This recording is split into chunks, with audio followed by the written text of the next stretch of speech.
I'd love to introduce my team. Awesome. This is Kelly Prime. He is the operations director for Midway and Shamrock Ambulance. And Kelly Tokarchuk, and she is the, I'm trying to say their titles correctly, the manager of home care many places, east and south of Saskatoon Health Region. And I'm Sherri, Julé, the manager of Prehospital Emergency Medical Services for Saskatoon Health Region. So we're here to talk to you today about a client that we work with in home care, and our title is Expanding Interdisciplinary Team Models to Enhance Client Care in Rural Settings. Okay, so we're pretty excited to be here to talk to you today about our implementation of a collaboration between home care and the community paramedics. And we're going to use one of our case studies to sort of walk through how we developed that programming and built the team to provide services in the client's home. To be smarter than the thing.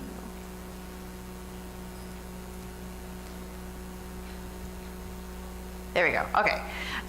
So for those of you that are not from Saskatchewan, as of today, although it sounds like it'll be changing, we have 13 rural health authorities within the province.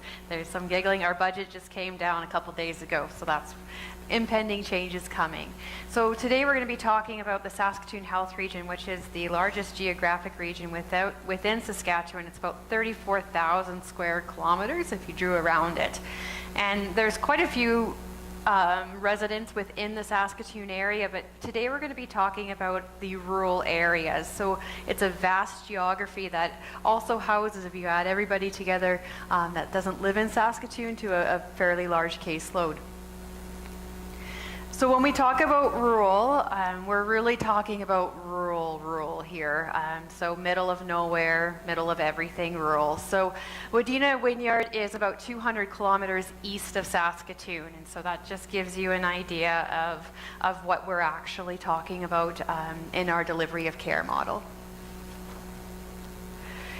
So within the program, we're going to be talking a little bit about sort of our rural community care objectives. So some of our challenges, one of the biggest ones is our staffing level. So how to recruit and retain staff to provide services, and also access to resources within our rural environment.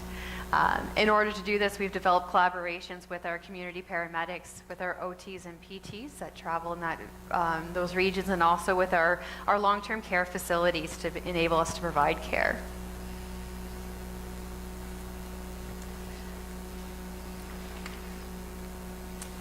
So many of you are really familiar, in fact, probably everyone in this room, with many of the EMS reviews that have come out that support the community paramedicine journey.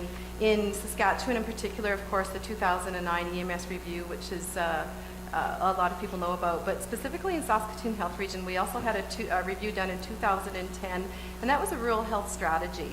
So that outlined a changing direction for EMS as well, with some key recommendations.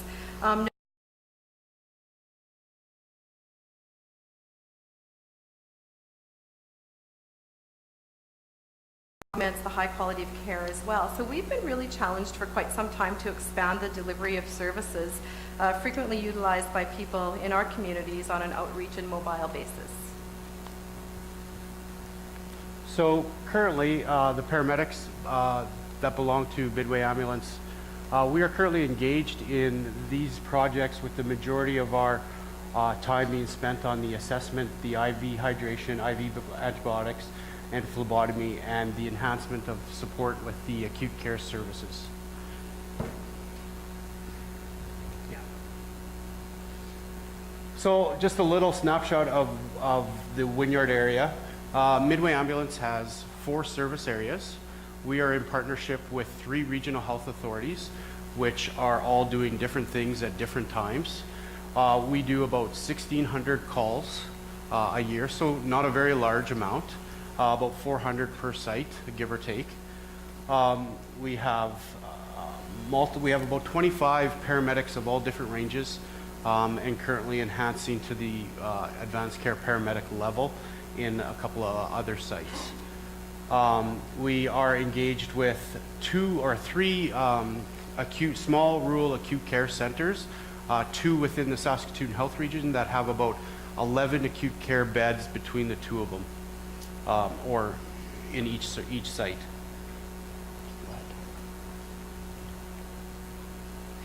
Okay, so this, I want to introduce you to two of our friends. So this is Adolf and Margaret, and we do have permission to use both their picture and their actual names. And it was important for us to be able to use their names because that's in home care how we approach client care.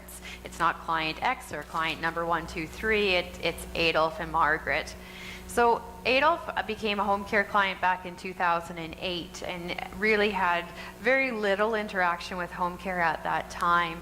And in December of 2014, his care needs started to change. He was falling at home and things just weren't going as well. So home care implemented some more services, but right after Christmas, we did a transfer lift repositioning, we call it TLR, an assessment, and we determined that he needed to be a 2-person assist. And in Wynyard, I don't have 2 staff members in home care that work in the evening. So the options really were, does he go to long-term care? Do we need to move him out of the community to a private care home? The closest one is 30 minutes away. Or is there a way we can do it differently? So at that moment, we picked up the phone and we engaged our community paramedics and asked, can you guys become and be our 2nd-person assist when we're unable to put 2 staff members inside the home? So as you can see, so Adolf went from a 2-person assist with a pivot transfer to using a sit-stand lift. For a very short time, we used a mechanical lift in the home, and then his final lifting technique was with a ceiling track lift that was installed in about July of 2015. Excuse me. So some of the challenges we see in the rural area, and we're not unique, rural areas seem to always have the same problems. You get the heads nodding in the crowd. And so the big one is our staffing levels. So we have 7 CCAs with positions and comes and goes, but usually 2 casual staff. And so we have a total of 45 home care clients in Wynyard. And Adolf himself was up to 44 hours a week of service. So if you think we have basically a full-time position running just with this one client, plus we're needing to meet the needs of the other 44 clients. We have 1 home care nurse and 1 assessor that works as well to develop the care plans. So recruiting and retention is difficult. If you're not from Wynyard, you're probably not traveling out there to live there unless you have some kind of a tie. So we had to figure out how we're developing our care team. Access to resources, OT-PT, I think there's about a 1.8 full-time equivalent position of an occupational therapist that works within rural SHR. So that's all of the rural areas. So there's not an easy link into that system.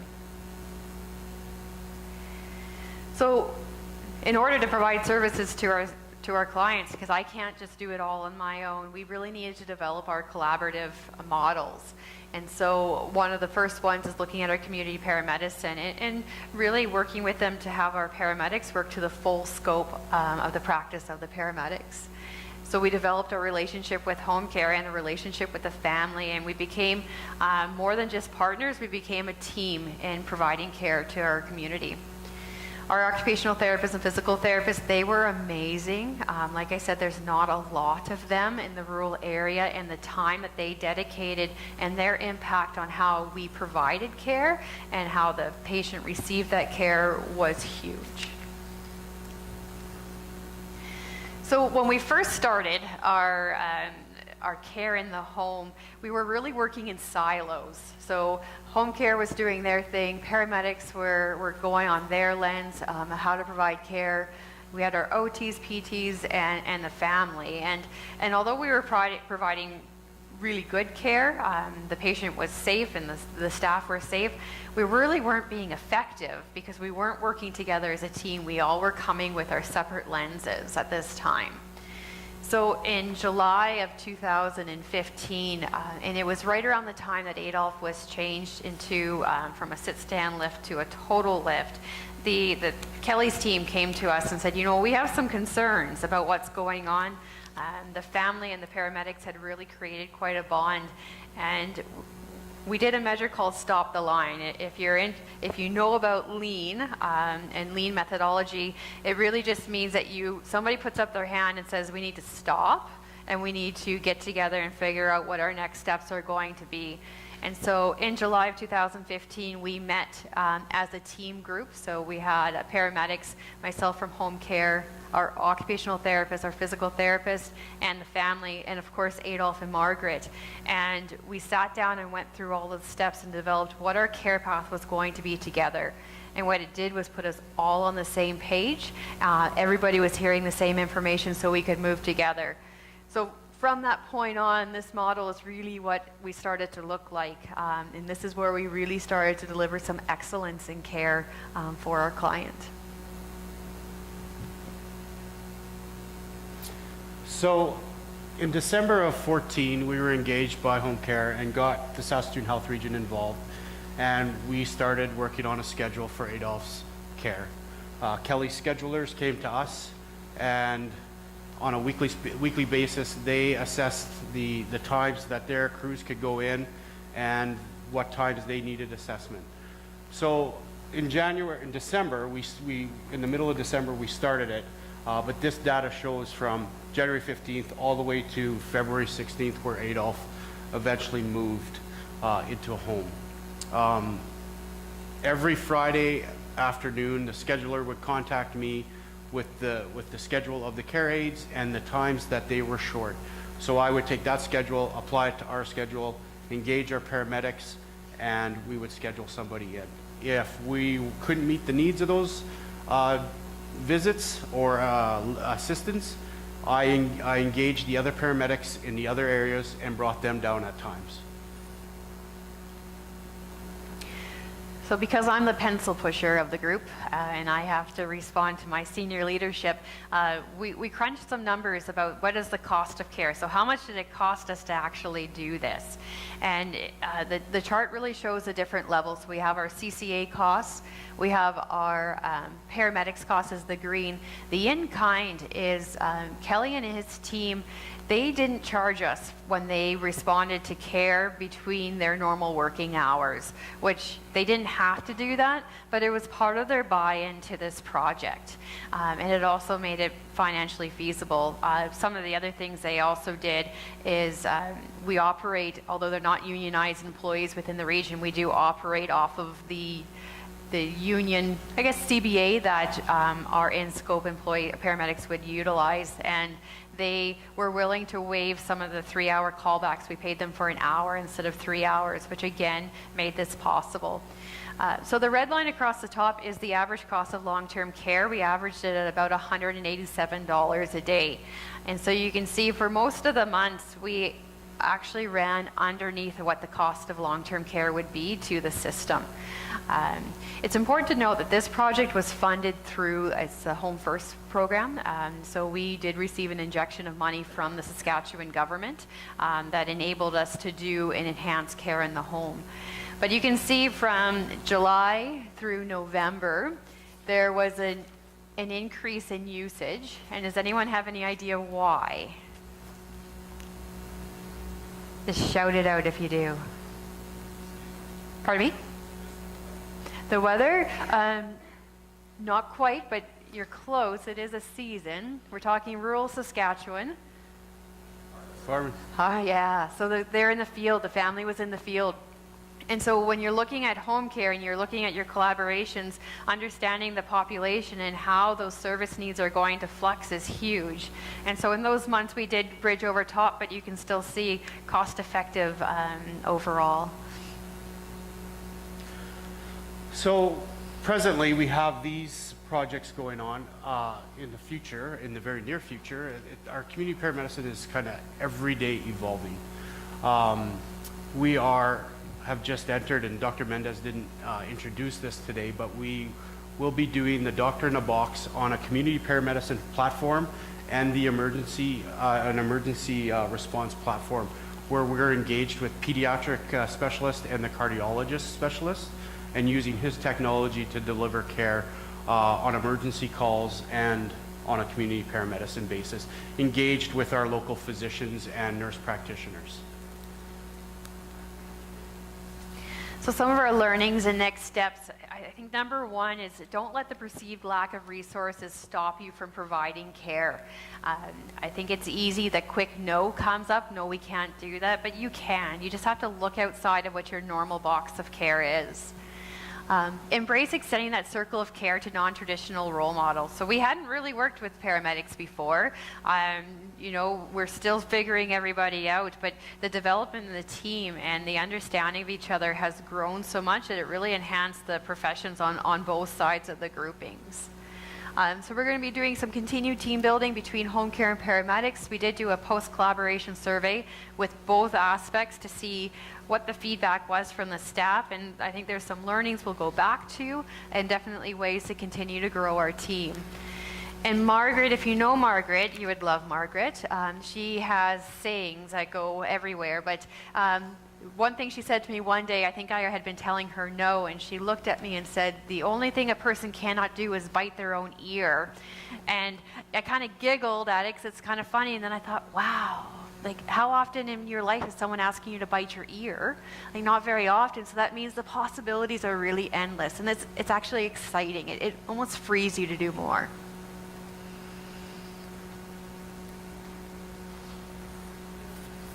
So we did an interview with Margaret and Judy. So Judy is one of the children of Adolf, and she was incredibly engaged in the care with Adolf.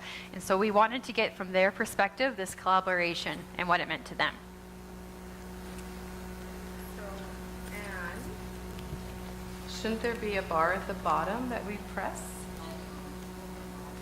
Move the mouse. There we go. I think it's Thank coming. you.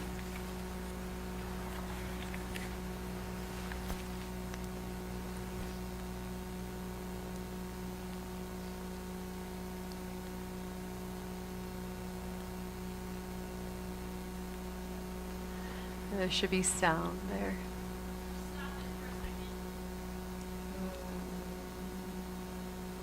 It's not letting me pause.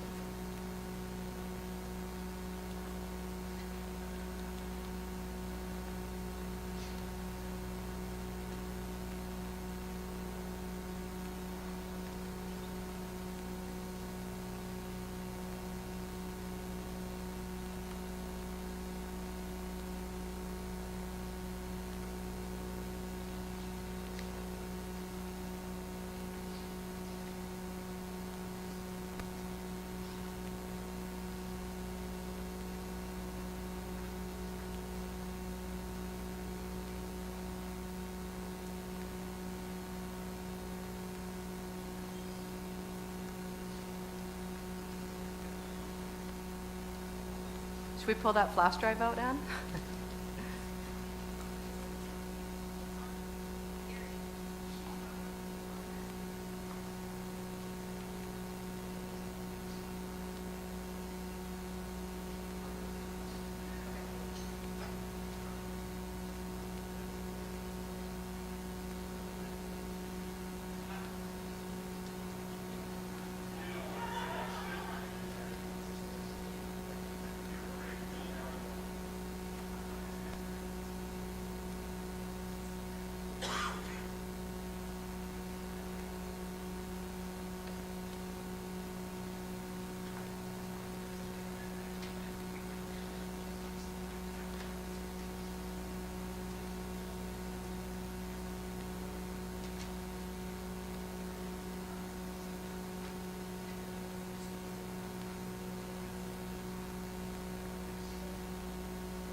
Expectations. First, they'll come get him up, dress him, and I didn't think they'd go in such detail as like they wash him, they make sure he's got deodorant on, they comb his hair, they do everything for him because he's incapable of doing it. So at first I thought, well, they'll just probably get him up and the rest will be up to us, but they look after all aspects of his personal hygiene and his care.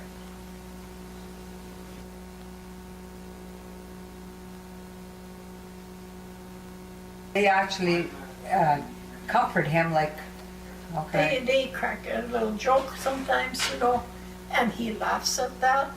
Yeah, like they really make him feel at home. They make him feel like he's a person, not just an object that they have to deal with.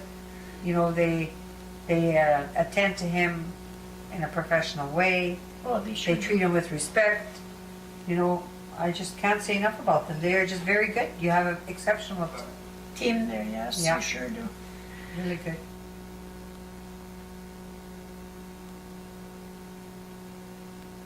Well, we actually thought that there was something maybe more wrong with Dad. Like we thought there's probably some, how can I say, an illness or something that we don't see that they see. We just presumed the wrong thing. Like we presumed maybe we were kind of scared at first.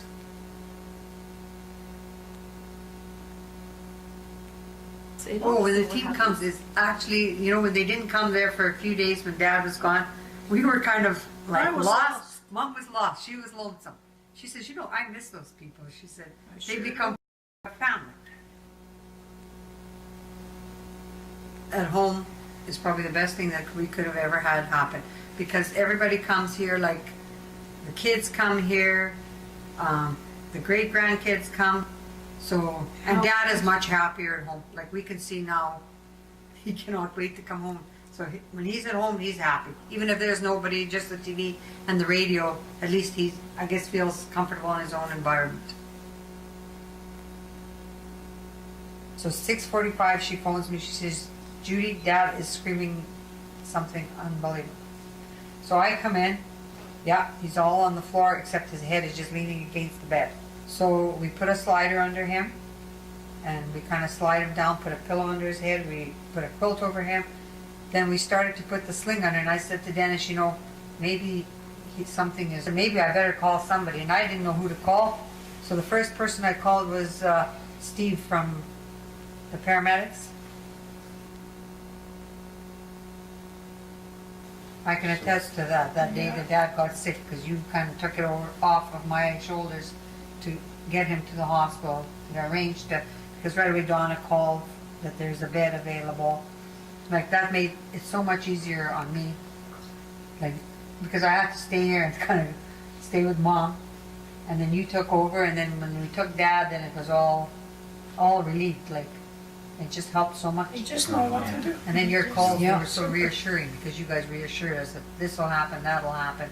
And then if things get better, home care will be reinstated. Like you gave confidence in us that things are going to happen the way they should happen. And they are happening. Which is very, Very appreciated. appreciative, very.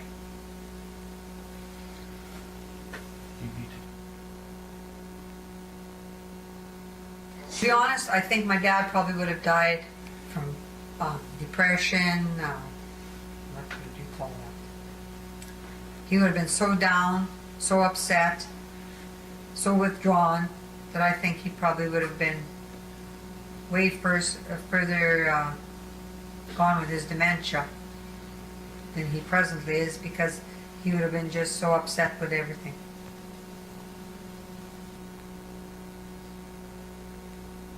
I call them my angels. I truly believe in them, and I know that they'll be there for a long time to help us with everything that comes along our way, whether it's good or bad. Mostly bad things come, but they go away with your help. I call them, they're my stars from up above. That's what you are to me.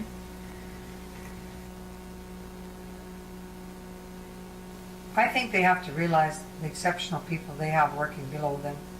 That it's unbelievable that these people are so great and so knowledgeable and so dependent that they deserve all the credit and appreciation that you can offer to anybody.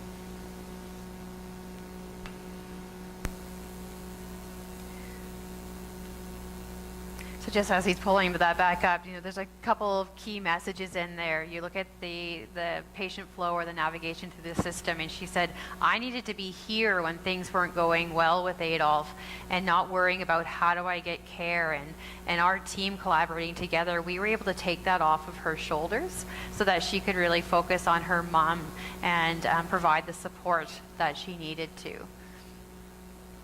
My turn? Yeah. So really an amazing initiative, and when we first started it, we actually kind of said, how long do you think this will go on for, Kelly? And she's like, I don't know, a month. 13 months later, Adolf then went into respite and died a week after that. So 13 months of keeping this gentleman where he wanted to be was really amazing. Lots of learnings to develop this program. We modified, we improved as we went. We did the stop the line. We did what we had to do. So as an administrator, we're always tasked to try to figure out how do we make a difference. And we've got piles of data you've seen up there. It's just amazing. But after Adolf died, Kelly phoned me and he's like, you're never gonna guess what. And I'm like, okay, what happened? Like, what's going on? Like, he's passed away, what more could happen? Like, what's next? And he said the family phoned and asked Steve if he would be an honorary pallbearer at Adolf's funeral. And I thought, okay, all of the qualitative and quantitative data that we've ever collected, who cares? That has told us we've done the right thing. My boss has told me when we get a little bit frustrated, he says, Sherri, we're not worried about saving lives anymore, we're worried about changing lives. So I think this was a life changer for this family and for Adolf, and a lot to be learned from this family. So, And just a final note, from the paramedic standpoint with Adolf and his family, we just didn't come into their life and leave their life. We are still engaged with Margaret. Twice a week, my paramedics head over there for coffee just to have a conversation. And that makes all the world a difference to that family. Many times they invited us over for supper. There would be times that I would go to assist the lift and have 14 dozen pierogies in my lap by the end of the day. So that's not only what the paramedics meant, but the care aides. We would sit, we would have coffee. We just didn't come in there and do the job and leave. We engaged the family. I think we all lost about 10 pounds after Adolf passed away because you never left the house without having cake or pierogies or something. Yeah. thank you Thank you very much.